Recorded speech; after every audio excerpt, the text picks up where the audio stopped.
Bismillahirrahmanirrahim. Assalamualaikum warahmatullahi wabarakatuh.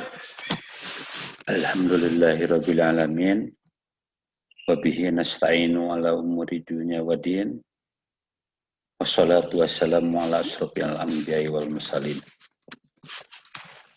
Wa la ilaha illallah wahdahu la syarikalah wa asyhadu anna Muhammadan abduhu wa rasuluh.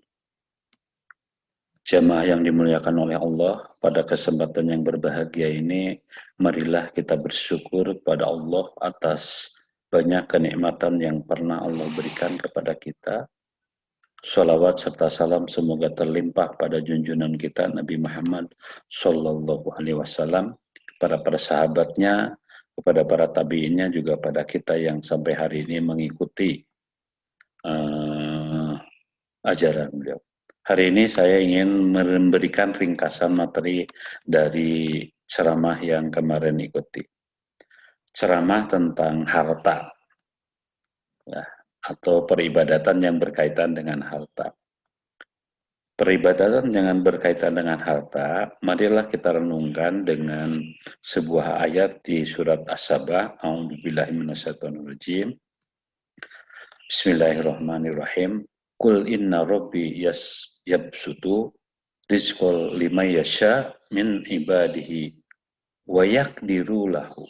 Itu kata Allah, ada yang yabsutu, yang dilapangkan rizkinya, ada yang diru, yang dibatasi.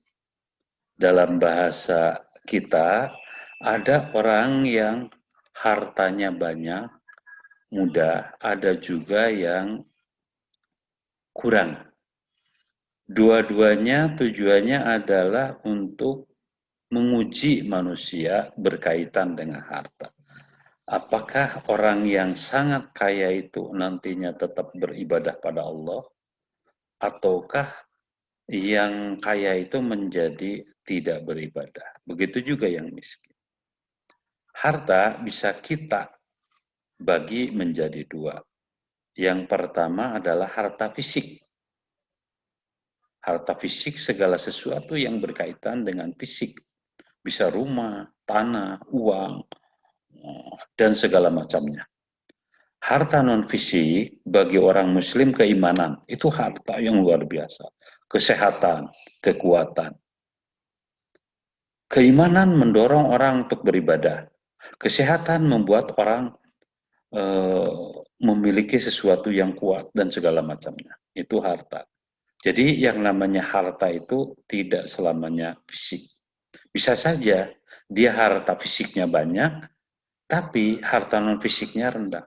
Dia bisa membeli apapun, bisa memiliki apapun, tapi tidak bisa memakan apapun. Karena harta yang berkaitan kesehatannya membatasi. Dan banyak contoh-contoh yang lain. Kemudian sifat harta itu, kalau yang berkaitan fisik, ada tiga. Yang pertama bisa dimakan, dipakai. Ya. Yang dimakan maupun yang dipakai, itu akan rusak dan akan habis dan akan jadi kotoran. Ya. Yang kedua dikumpulkan, ditabungkan, ditumpuk. Akibatnya apa? Bisa jadi ketika dia selesai hidupnya, dibagikan warisan dimiliki orang lain, atau menjadi pertikaian. Nah yang ketiga dibelanjakan ke jalan Allah, atau ditabungkan untuk akhirat. Karena salah satu hadis, idza mata ibnu Adam in qata'a amalhu illa min salasin, ada tiga. Yang terakhir, ya salah satunya adalah sodaqotun jariyah, itu yang disodakokan, itu akan mengalir terus. Bagaimana dengan harta non fisik? Ada yang dipakai untuk ibadah, ada yang dirusak. Yang dirusak itu apa? Yang dipakai untuk melabrak, ya, rambu-rambu yang Allah berikan. Gitu. Jadi tubuhnya rusak dan segala macam. Kemudian implikasi kelebihan harta, ya, implikasi kelebihan harta, yang pertama adalah menjadi sombong. Orang pamer rumahnya, ya. Wah, mewah, segala ada dipamerkan. Lupa rumah masa depan itu hanya ukuran 2 meter ke 1 meter. Sombong. Orang pamer pakaian berjuta-juta, bermiliar-miliar, beratus-ratus, lupa. Karena sombong, pakaian kita itu hanya kain kapan. Ya. Orang pamer karena kesombongannya kendaraan, harganya bermiliar-miliar rupiah, mereka lupa bahwa kendaraan kita adalah keranda. Begitu juga tempat tidur kita yang begitu hebat, tempat tidur nanti adalah tumpukan tanah. Itu yang pertama, sombong. Yang kedua, kikir. Dia merasa hartanya milik sendiri, nggak mau berbagi-bagi, merasa kikir. Yang ketiga, merasa harta ini titipan. Nah, orang yang merasa titipan, maka ya mereka akan mengeluarkan harta itu di jalan Allah. Berkaitan dengan harta, ada yang disesuaikan atau ada yang dimanfaatkan berdasarkan petunjuk setan. Karena dalam surat Al-Baqarah dijelaskan, asyaiton ya'idukum faqr wa ya'muruna bil fahsya. Setan itu selalu nakut-nakutin orang kaya jangan beramal karena akan pikir, akan miskin gitu. Ya. Dan mereka menghalangi menyuruh kita untuk kikir. Jangan ngasih sodako, jangan ngasih apapun. Sayang itu harta capek-capek diambil, nanti kamu kikir. Itu setan membisikkan pada diri kita untuk begitu. Karena apa? Dalam diri kita ada dua kekuatan. Fa'alhamaha fujuroha wa taqwaha. Jadi fujur. Fujur itu jalur setan. Bagaimana kalau jalur Allah? Nah, jalur Allah itu, Allah mengingatkan kepada kita supaya tidak kikir, tidak sombong, itu ada di surat Ad-Dariyah 19. Ya. Wa fi amwalihim haqqo lisa'il wal mahrum. Sebenarnya dari harta yang kita miliki itu ada dua.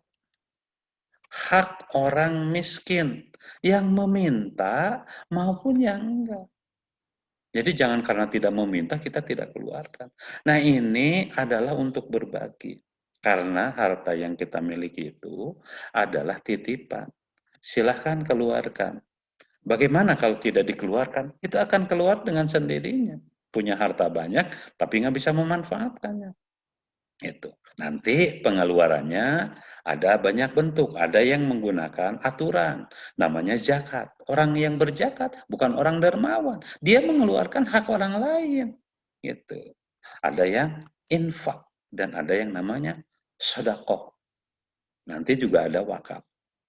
Itu. Nah, kemudian ya kita akan bahas apa sebenarnya infak.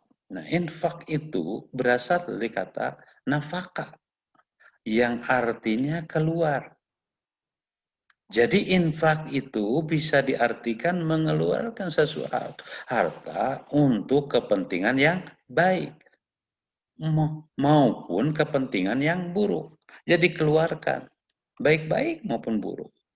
Misalnya yang baik untuk keluarga, yang buruk ya untuk hal-hal yang tidak baik. Gitu. Nah,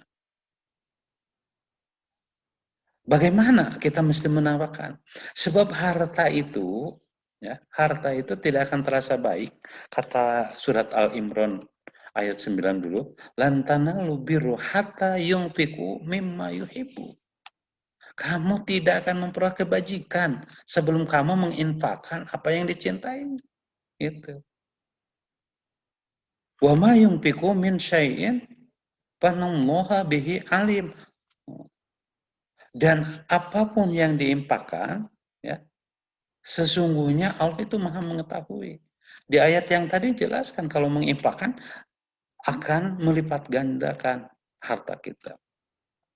Bahkan ada iming-iming dari Allah di surat Al-Baqarah 261.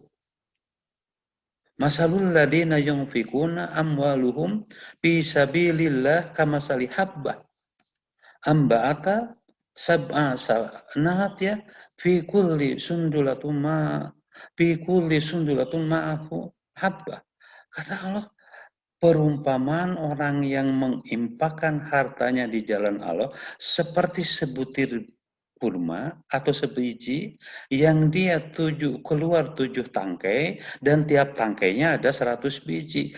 Artinya ketika kita mengeluarkan akan dibalas oleh Allah 700 kali. Kalau ada pertanyaan, gimana ya saya sudah infak tapi tidak pernah ada 700 kali. Itu karena kita mengukur apa yang kita keluarkan itu dalam hitungan dohir, dalam hitungan harta real. Coba sekarang misalnya Anda menginfakkan 100 rupiah atau 1000 rupiah. Anda tidak akan merasakan. Ini di dunia. Sebab infak itu nanti di akhirat. Apakah pernah terpikir kita memperoleh harta yang non fisik? Kita diberi kesehatan. Ketika sakit, Anda butuh oksigen. Itu berlipat-lipat ganda biayanya.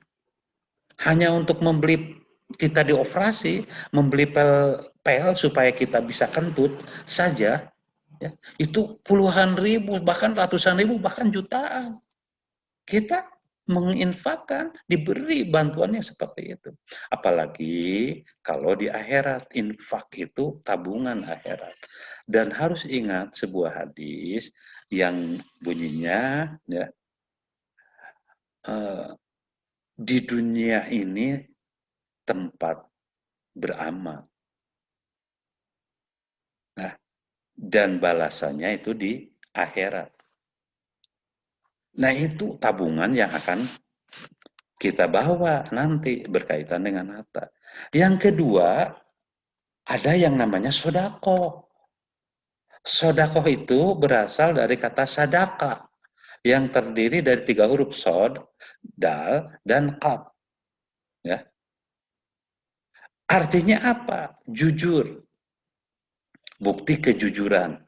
Atau mengeluarkan sesuatu, ya, yang bisa tidak dalam bentuk harta. Jadi sodakoh itu bisa dalam bentuk harta maupun dalam bentuk non harta. Banyak hadis yang mengingatkan sodakoh. Memang ada beberapa ayat yang mengatakan sodakoh itu juga dikatakan zakat. Hud min amwalikum sodakoh. Jadi ambillah sedekah zakat dari harta mereka. Ada. Itu di surat At-Taubah.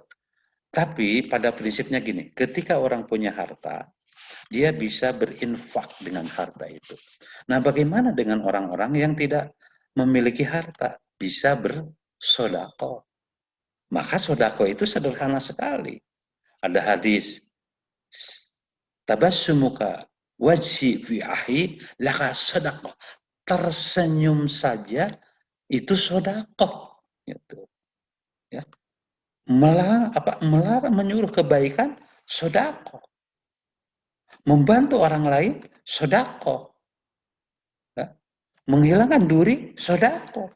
Jadi, ketika kita ingin punya sesuatu, ya, ingin punya sesuatu yang menjadi tabungan akhirat, dan kita tidak memiliki sesuatu yang berkaitan harta, kita bisa bersodako, menasihatin orang, tersenyum, dan segala macamnya. Jadi Allah begitu luar biasa memberikan kesempatan yang namanya berinfak dan sodakoh itu, ya, dan berinfak atau beramal membuat tabungan itu tidak hanya harus harta, tapi yang kita miliki itu bisa menjadi tabungan nanti, gitu, menjadi tabungan nanti. Dan infak maupun sodako kepada orang, jangan berpikir, wah saya harusnya dapat terima kasih. Enggak. melakukan infak dan sedekah itu menyerahkan urusan terima kasih jangan. Jadi orang ditolong oleh kita, terus kita minta orang itu terima kasih. Nggak ada. Terima kasih itu hanya etika. Tapi kalau kita mengeluarkan harta kemudian dengan penuh keikhlasan, maka Allah mencatat nanti kita akan punya tabungan di akhirat. Gitu. Ya. Kapan kita harus mengeluarkan infak dan sodako?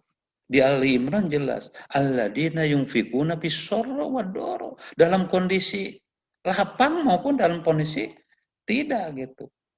Jadi ketika kita punya sedekah, kita ketika tidak punya sedekah semampu kita.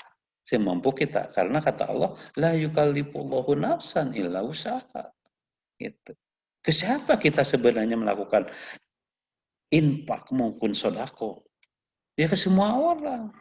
Tapi ada ketika kita menginfakkan harta kita, ya, ya, atau menginfakkan kepada orang, berbuat baik itu dahulukan kepada kedua orang tua. Setelah itu saudara, anak yatim, orang miskin, tetangga dekat, tetangga jauh, ya, Ibnu Sabil dan segala macamnya. Dan itu yang dibutuhkan oleh kita. Nah, kemudian ada rambu yang berkaitan dengan infak dan sedekah. Walladzina yunfikuna amwaluhum riya. Riya yang tidak boleh itu ketika kita memberikan sesuatu, menginfakkan sesuatu, riya ingin dipuji orang. Kalau sudah begitu, maka kita tidak, apa yang kita berikan hanya memberikan manfaat bagi orang itu, tapi tidak memberi manfaat bagi kita. Yang memberi manfaat bagi kita itu yang ikhlas. Gitu. Ya. Sebab ada ria, ada ujub, ada sombong. Ujub merasa dirinya lebih, wah ini sodako, tidak nyakitin orang, tapi dalam arti, wah saya hebat nih, bisa bersodako. Gitu. Kalau ria, sodako dilihatin orang, cepret di foto, dipublikasikan, ingin dipuji orang. Kadang membanding-bandingkan, kamu sodakohnya berapa, kamu infaknya berapa, saya segini hebat ya. Gitu. Nah itu yang namanya ria. Yang lebih hebat itu adalah sombong. Sombong itu lebih bahaya gitu. Dia sambil menghina yang lain. Nah ini yang berkaitan dengan infak dan sedekah. Nanti akan bermanfaat bagi diri kita di akhirat nanti. Mudah-mudahan ada manfaatnya. Billahi taufiq wal hidayah. Assalamualaikum warahmatullahi wabarakatuh.